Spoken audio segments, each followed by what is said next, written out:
जय हिंद दोस्तों, जैसन क्लासेस में आप लोग का स्वागत है। आशा करता हूं आप सभी अच्छे होंगे और आप लोग अपनी तैयारी में जुड़े हुए होंगे।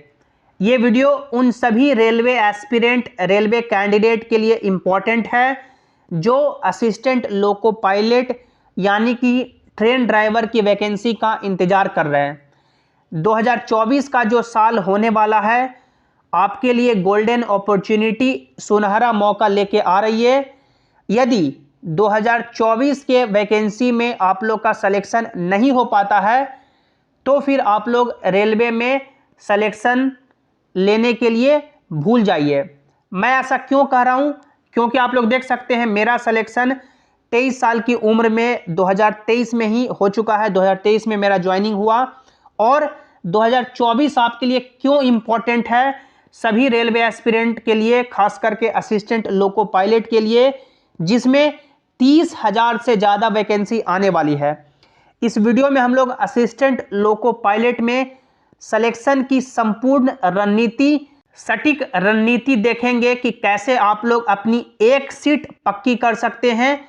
जितने भी कैंडिडेट हैं सभी कैंडिडेट कैसे अपना सिलेक्शन ले सकते हैं।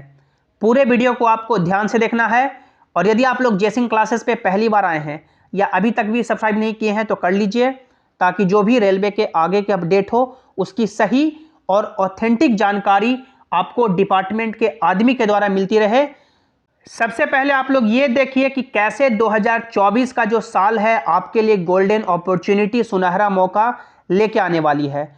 आप लोग ये रेलवे का ऑफिशियल आंकड़ा देख सकते हैं जिसमें रेलवे ने खुद बोला है कि सभी जोन को मिलाकर के, सभी पोस्ट को मिलाकर के टोटल इनके पास 2.5 लाख यानी कि 2.5 लाख वैकेंसी खाली है। और 2024 का ये ऐसा साल है जो अभी प्रेजेंट में रनिंग गवर्नमेंट है, ये वैकेंसी बम्पर संख्या में देने वाली है। क्योंकि आप लोगों ने देखा होगा कि 2019 में बम्पर संख्या में वैकेंसी देखने को मिली, उस समय चुनाव था, और 2024 में भी आपका चुनाव है और ये गवर्नमेंट अभी मान सकते हैं थोड़ा ये स्थिति में है। और जो खास करके स्टूडेंट वर्ग हैं, गवर्नमेंट जॉब की तैयारी करने वाले वर्ग हैं, वो सभी कैंडिडेट हैं जो ये सरकार से नाखुश है। और कैंडिडेट को खुश करने के लिए, स्टूडेंट को खुश करने के लिए रेलवे जो one of the biggest department है सेंट्रल गवर्नमेंट में, जिसमें लाखों वैकेंसी खाली है, और उस लाखों वैकेंसी को 2024 चुनाव से पहले सरकार रिलीज करने जा रही है, जिसमें असिस्टेंट लोको पायलट में आप लोग ये एक्सपेक्टेड लेके चल सकते हैं कि 30,000 से ज़्यादा ही वैकेंसी आपको देखने को मिलने वाली है। क्योंकि रेलवे है जो 2 साल आगे तक का वैकेंसी लेके चलती है। तो असिस्टेंट लोको पायलट यानी ट्रेन ड्राइवर में 30,000 से ज़्यादा वैकेंसी आने वाली है। तो आपको इस 30,000 में कैसे अपनी एक सीट पक्की करनी है, ये हम लोग आगे देखते हैं कि कहां से सवाल पूछे जाते हैं और कैसे आपको पढ़नी है।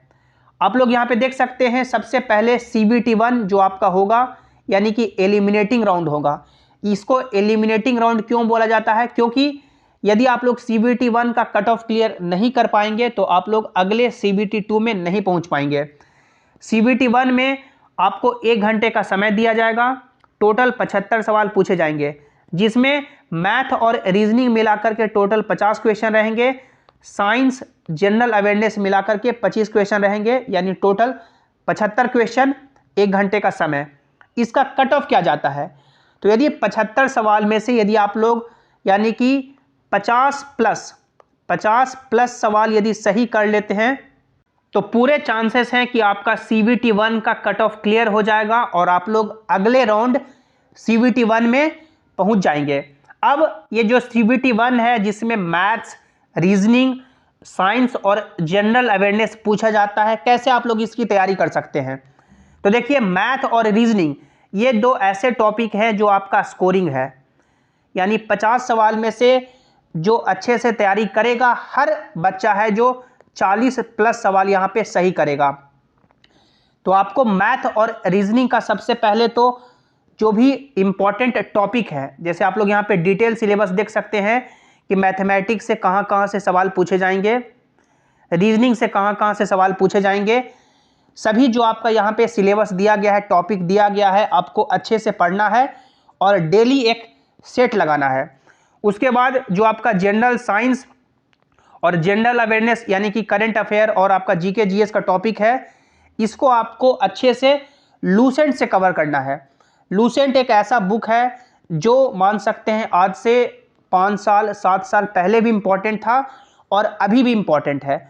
लूसेंट को आप लोग यदि अच्छे से पढ़ेंगे तो डेफिनेटली आपका जनरल साइंस और जनरल अवेयरनेस का जो टॉपिक है वो क्लियर होगा। और करंट अफेयर के लिए कोई भी आप लोग एक जो आपका वन लाइनर क्वेश्चन होता है, मैगजीन होता है, बुक होता है, वो आप लोग ले सकते हैं।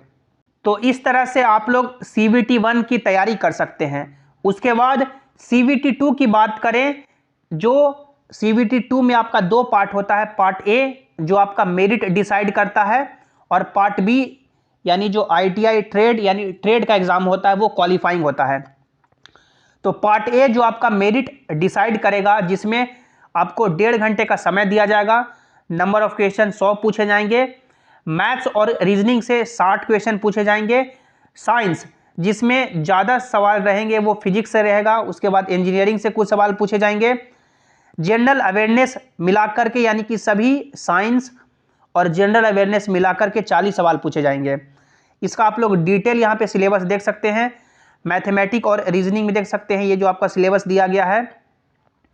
उसके बाद बेसिक साइंस और इंजीनियरिंग का सिलेबस देख सकते हैं, जिसमें फिजिक्स से यानी कि आपका ज़्यादा सवाल रहता है। जैसे देख सकते हैं यूनिट हो गया, मेजरमेंट हो गया, मास वेट हो गया, density, power, work, energy, speed, velocity, heat, temperature, basic electricity. उसके बाद इंजीनियरिंग में levers, simple machine, occupational safety and health, ये सवाल आपके सवाल पूछे जाते हैं। जनरल अवेयरनेस और करंट अफेयर में देख सकते हैं science, technology, culture, personality, economic, politics और यानी जो आपका ये सब सवाल इस टॉपिक से पूछे जाते हैं। तो आप लोग इसकी तैयारी कैसे कर सकते हैं? तो देखिए, मैथ और रीजनिंग जो आपका 60 सवाल पूछा जाएगा CBT यानी कि 2 में, CBT 2 में जो आपके यहाँ पे 60 सवाल पूछे जाएंगे, वो आपका यानी कि सेम टू सेम जो आपका CBT 1 है उसी के सिलेबस से मैच करेगा। यानी आप लोग मैथ और रीजनिंग CBT 1 में अच्छे से क्लियर कर लेते हैं, अच्छे से पढ़ लेते हैं, तो आपका CBT 2 का जो ये आपका मैथ और रीजनिंग है वो कवर हो जाएगा। साइंस आपको यहाँ पे CBT 2 के लिए जो आपका फिजिक्स का है, इसे आपको अच्छे से कवर करना है। 9th और 10th का जो आपका यानी NCERT का बुक है, जिसमें सभी आपको ये टॉपिक मिल जाएंगे, जैसे work, power, energy, heat, temperature, speed, time, velocity, सभी आपको डिटेल में मिल जाएंगे। तो आप लोग वहाँ से कवर कर सकते हैं। और जनरल अवेयरनेस यानी कि जो आपका करंट अफेयर हो गया और आपका हिस्ट्री हो गया, पॉलिटी हो गया, ज्योग्राफी हो गया, इसे आप लोग यानी मान सकते हैं। करंट अफेयर तो आप लोग वन लाइनर कोई भी बुक ले सकते हैं, जैसे आपका स्पीडी का ले सकते हैं या जो भी आपका करंट अफेयर का बुक आता है वो ले सकते हैं। और आपका जो जैसे कि पॉलिटी हो गया, ज्योग्राफी हो गया, इकोनॉमिक्स हो गया, इसे आप लोग लूसेंट से ही कवर करेंगे तो आपका ये हो जाएगा। उसके बाद यानी जो आपका 70% होता है जो यहाँ से आपका यानी CBT 2 के पार्ट ए से मेरिट उठाया जाता है। और साइको के भी यानी कि मान सकते हैं सवाल पूछे जाते हैं, यहाँ पे देख सकते हैं पार्ट बी में यानी कि आपका ट्रेड का हो गया। उसके बाद देख सकते हैं ये आपका साइको का हो गया कि साइको में भी यानी आपको यहाँ पे 30% का वेटेज दिया जाता है। तो साइको का भी आप लोग यानी कि तैयारी अलग ढंग से अलग से कर सकते हैं। CBT यानी कि 1 क्लियर होने के बाद, CBT 1 क्लियर होता है उसके बाद आप लोग साइको की तैयारी कीजिएगा और ज़्यादा आपको फोकस यानी कि मान सकते हैं इस पे करना है जो आपका CBT 2 का पार्ट ए है। तो इस रणनीति से आप लोग आगे बढ़ेंगे। और सबसे इंपॉर्टेंट कि जो आपका यानी मॉक सेट है, मॉक टेस्ट है, मॉक टेस्ट आपको यानी कि डेली एक लगाना ही है। किसी भी आप लोग जो भी आपको अच्छा मॉक टेस्ट लगता है उसे आप लोग खरीद सकते हैं और मॉक टेस्ट आप लोग लगा सकते हैं। बिना मॉक टेस्ट आप लोग यानी एग्ज़ाम देने जाते हैं तो वही बात हो गई कि एक बार भी आप लोगों ने तीर चलाने का प्रैक्टिस नहीं किया और डायरेक्ट आप लोग युद्ध में कूद गए। तो मॉक टेस्ट सबसे इम्पॉर्टेंट है और 2024 का साल में आपको अपना सिलेक्शन लेना है, चाहे आपको किसी भी यानी हद तक जाना पड़े, कितनी भी आपको मेहनत करनी पड़े। इसके रिगार्डिंग जो भी मन में डाउट है नीचे कमेंट में आप लोग जरूर रखिएगा। वीडियो को लाइक कीजिएगा, अपने दोस्तों के साथ शेयर कीजिएगा और सभी इंपॉर्टेंट अपडेट के लिए आप लोग टेलीग्राम जेसिंग क्लासेस से भी ज्वाइन हो जाइए, ताकि जो भी अपडेट हो, जो भी नोटिस हो, आपको जेसिंग क्लासेस समय पे प्रोवाइड कराता रहे और आपकी तैयारी में आपका साथ देता रहे। मिलते हैं अगली वीडियो में। Thanks for watching. Have an awesome day.